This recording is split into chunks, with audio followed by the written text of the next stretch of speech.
Honorable Vice Chancellor of the University and President of the seminar, Professor Dr. Swaminathan, Professor and Head of the Department, Dr. Venkatachalam, Seminar Director, Dr. Gopalakrishnan, Dr. Karunakaran, and other distinguished guests and scholars. As the person tasked with initiating the discussion on the theme of the seminar, namely human rights violation on socially excluded groups in India, issues, challenges, and remedies, I find myself in the fortunate position of one who has the privilege to raise questions without being obliged to give answers. My task is not to present a thesis or a particular point of view, but to explore the entire gamut of possibilities on the subject. As we all know, the Universal Declaration of Human Rights was adopted by the United Nations General Assembly on 10th December 1948. This declaration is based on a recognition of the inherent dignity and the equal and inalienable rights of all members of the human family. All the same, it must be accepted that the declaration took birth in the aftermath of the Second World War as well as the atrocities of the Holocaust. Hence, the emphasis is on steps that would promote peace and prevent a recurrence of those atrocities. The declaration is prompted by gruesome events in history and a consciousness that disregard and contempt for human rights have resulted in barbarous acts which have outraged the conscience of mankind. The spirit of the declaration has been enshrined in Articles 20 and 21 of the Constitution of India. However, over the years, various steps taken by the governments and a number of judgments given by the Honorable Supreme Court of India have greatly broadened the scope and the implications of the human rights. And it is this broader meaning that must guide us in our endeavor to promote human rights. The concept of human rights, based originally on civil liberties, is now taken to cover economic rights, right to education, and right to good life in general. The broader implications of human rights were implicit in the preamble to the Constitution, as well as in the directive principles of state policy. Both these laid it upon the government to go beyond just the narrow concept of life and liberty and to ensure for the citizens a life of meaning, purpose, and dignity. During the past few decades, the Honorable Supreme Court has, in their many judgments, expanded the meaning of life as not mere survival, but a life of dignity and fulfillment.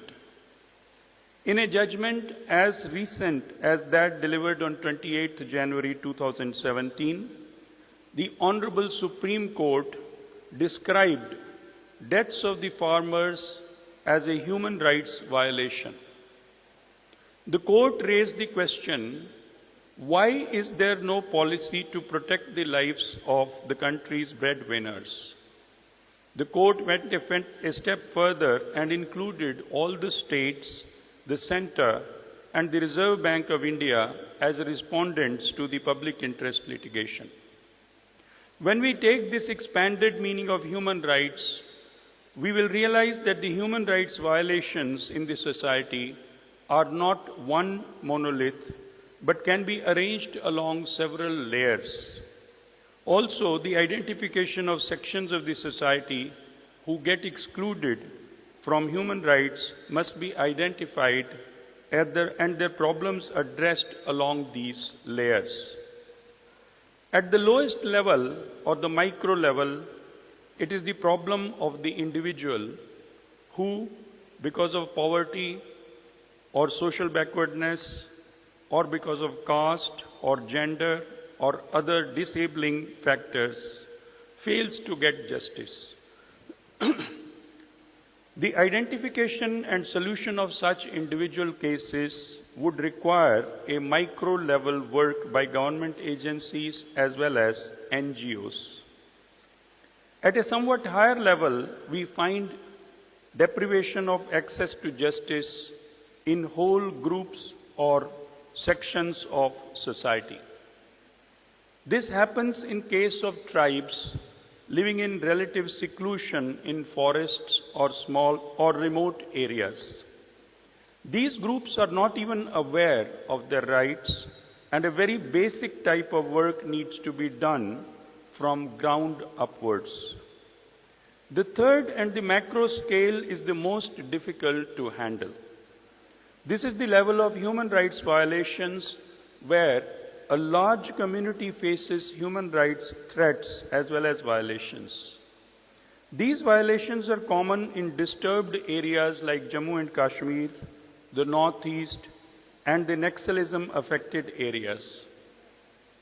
In many of these areas, special and overriding powers have been given to the armed forces through Armed Forces Special Powers Acts or AFSPAs. The problem of rights violation in these areas is that the alleged violations take place in a context of threat to the unity and security of the nation. These alleged violations occur in the context of actions which quite often are provoked by agencies beyond the borders of the country. The fourth type of exclusion from access to human rights is the most insidious and requires a societal level action. This exclusion is suffered by the women and the minorities. These two categories, even when they are not subjected to actual atrocities, have often to live under the constant shadow of fear. This is because incidents here and there make them live in a constant apprehension that someday they may become a victim of violence or molestation.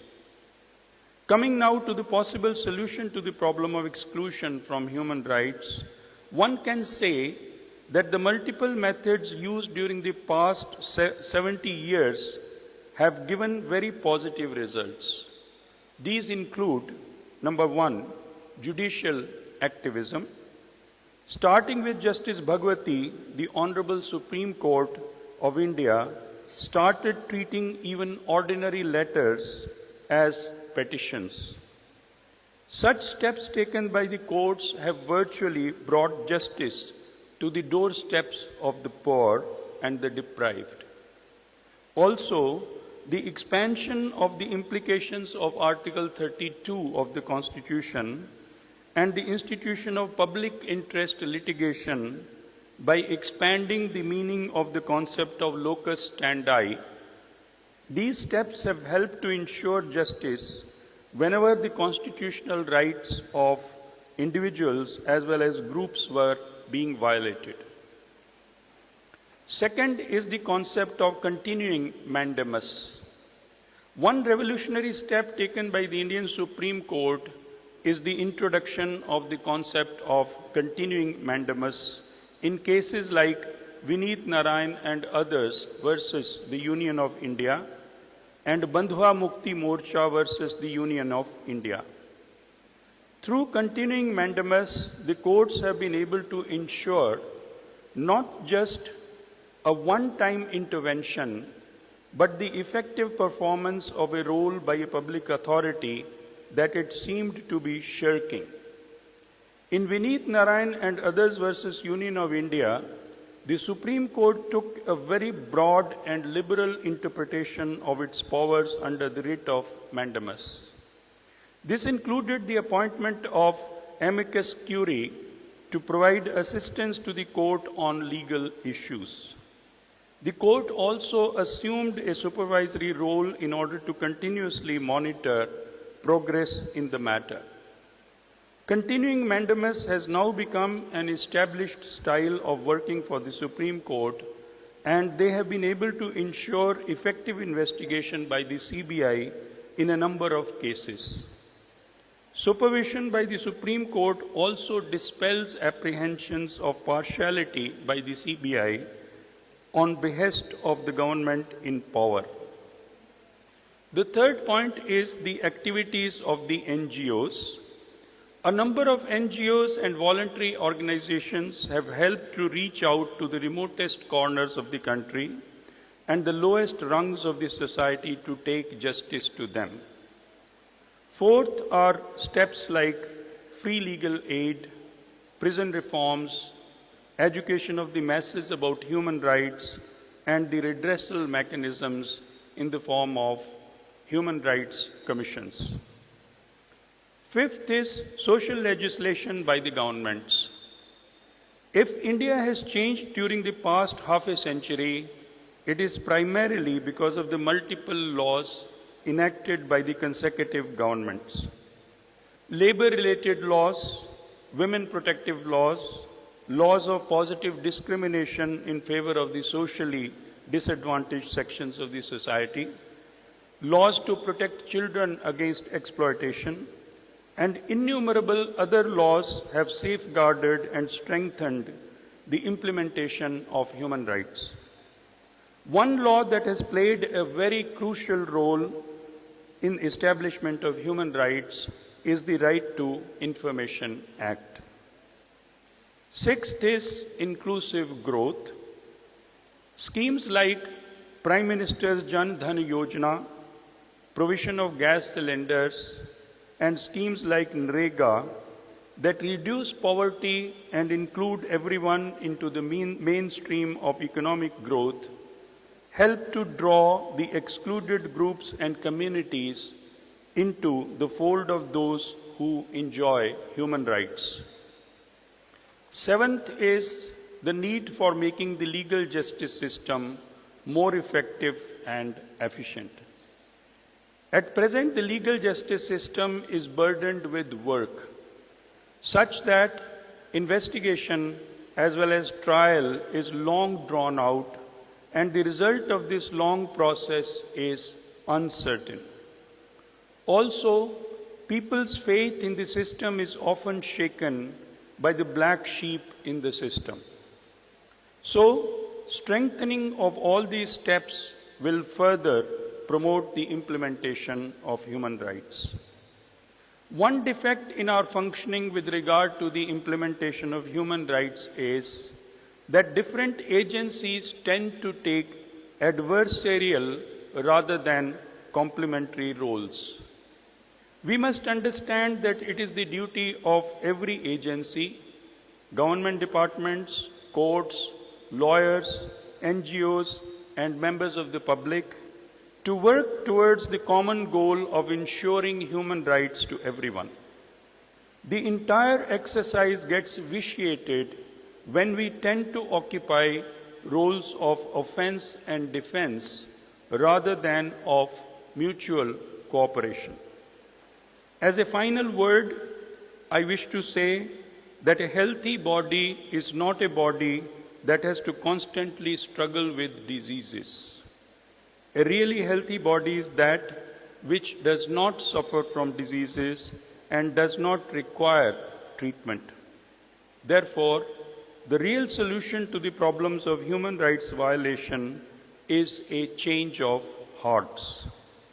While on the one hand, human rights commissions and courts redress grievances, we should all work to change our culture so that human rights violations just do not take place. Thank you very much. Thanks.